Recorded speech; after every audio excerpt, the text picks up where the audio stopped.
If you're wondering why we're terrified right now, It's because this is a room full of Pharisees. We got a full Sanhedrin here. Not only is it Pharisee week, but at the end, we're introducing a new big baddie, Caiaphas. So for the first time ever this season, we get to see Yusuf's crib. That's right. Step on in to my, how did you say, crib. This is my bed. See? It's comfortable. This is where I do all of my work.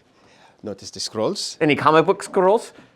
Yeah, what is a comic book? Never mind. Don't notice this here? Where's your bathroom? So obviously, it is very, very small. What's that like shooting in such a tight space? This particular scene in Yusuf's house, I was fortunate that it's just me, right? Yeah. As opposed to having 5, 10 people in one room. Because there were 5 or 10 people in this room. Yeah, because people don't see all the other people hiding in the corners. It's always fun to me having to figure out how to maneuver around all the furniture, right? Without running into anything and also avoiding everything that's all around us that you all don't really see. Just for you to put on these garments, it just seems like there's ceremony to everything you're doing. The prayers that are written, I learned them like any other lines, just make sure those words are in my mind. As far as specifically putting on the tefillin was something that I had to research by watching some videos on how it's done and what the meaning of it is and the blessings that are used to do it. I made sure that I understood a little bit more about how it's done. As we unravel the mystery Yusuf a little bit more this season, what are you most excited about digging into? Going back to his hometown of Jerusalem. There's some nice juicy things awaiting everyone in some of those later episodes. That's what I'm looking forward to. It's fitting to me that the scene has some ominous tones, and then the wind blows, and it hits all of those torches and all that fire. It's like this sound of constant thunder. Kind of makes this moment a little bit more creepy as one of the 4 horsemen of the apocalypse comes in. Not really what he is, but you know. And action! Currently the plan is a oneer, but what is that? Basically just the whole scene in one shot. We'll move with one character throughout the whole thing and then transfer to a different character and then we get the whole story told. And that ominous windy scene heralded the epic return of Jairus. How has he been changed by the miracle? Oh man, nearly my love. It's changed on a cellular level. Thank you. After having an experience like that where you've given in, you've given over, you've given everything, and now anything that's asked of you, you'll do, and you face your human limitations. How much more he wishes he could do. And like the only thing he can do is really run interference where possible, try to slow things that feel inevitable for someone who did everything for him. I'm getting emotional. I'm getting emotional thinking about it.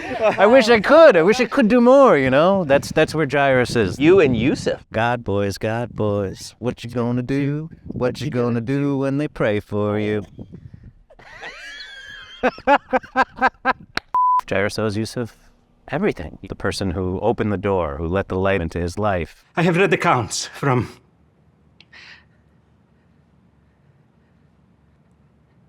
someone I trust. It's an equivalent of blood brother, but it's soul brother. Hey guys, be sure to subscribe, hit that like button, and share with a friend. The returning of all the Pharisees also meant the returning of some familiar faces. He called your religious leaders, you men of God, vipers. And we had some burning questions for those familiar faces. Join me in prayer for a little while. Will you speak with me after? You and Jesus, alone on the hill. We're now in season 4. You've seen scripts. What can you tell me? I can tell you exactly this much. Oh, come on. It would be irresponsible to share anything that came out of that because there's some really fun things ahead. so why do you think Akiva is so strict? He's trying to protect his people who have suffered and been enslaved and gone through so much. And I cannot stand here and allow you all to be deceived by his sorcery. And here's this guy that comes from Nazareth and he's breaking all of God's laws, claiming to be the anointed one, claiming to be the Messiah, and he doesn't look anything like what Akiva thinks the Messiah should look like. And that's the thing about the bad guys is they don't know they're bad guys. He thinks he's doing what's right. And so, to cap off Pharisee week, we got to go into the Jerusalem temple, we saw the Sanhedrin, and we got to meet a new character of season 4. I'm here with Richard Fancy, AKA Caiaphas. Now, a lot of you might recognize him as Mr. Lippman on Seinfeld. Maybe not with a beard. My first question is, do you ever lose sleep at night when you think back to stealing Elaine's idea for the muffins, just the top only, and you opened that bakery? You stole my idea. Elaine, these ideas are all in the air. They're in the air. I, first of all, never lose sleep at night, but I'm just an actor. You're on Lois and Clark, The New Adventures of Superman. That's amazing. Don't ruin it for me, but what's Superman like? Is he nice? You know, as I remember, Dean Cain was a very nice guy. Nice. I did not think he was Superman, however. I thought he was an actor. Now you're on the show right now. Yes. With the real Superman. Yes, But that's you're, right. You're kind of his Lex Luthor right now. You are Caiaphas. My take on him is that he is a man who feels his duty is to protect the Jews of Jerusalem. In Caiaphas' memory, Rome crucified 2,000 Jews when Herod died and the Jews revolted. And he's not going to let that happen again. And there's this guy named Jesus, performing, they seem to be miracles.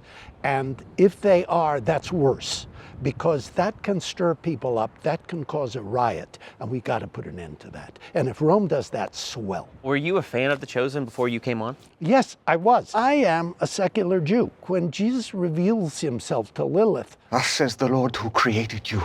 I actually burst into tears out of total surprise. I had no idea where that came from. I've watched every episode. Dallas and I have been talking about my doing this show. He said, look, I've got a character in mind for you. And he would not tell me who it was. He said he's very upper class. He's perhaps the most important person in that community. And then he told me it was Caiaphas. It's great to be doing this because it's a show that, the word I think of is pure. It's very different than doing Lois and Clark, say. Whoa. That wasn't too bad. It wasn't as intimidating as we thought, so. Except he doesn't think Dean Cain is Superman. We got to talk to the Pharisees, and then next time, Romans. So don't miss that. Hit that subscribe button, hit the bell by the subscribe button so you are notified as soon as it drops.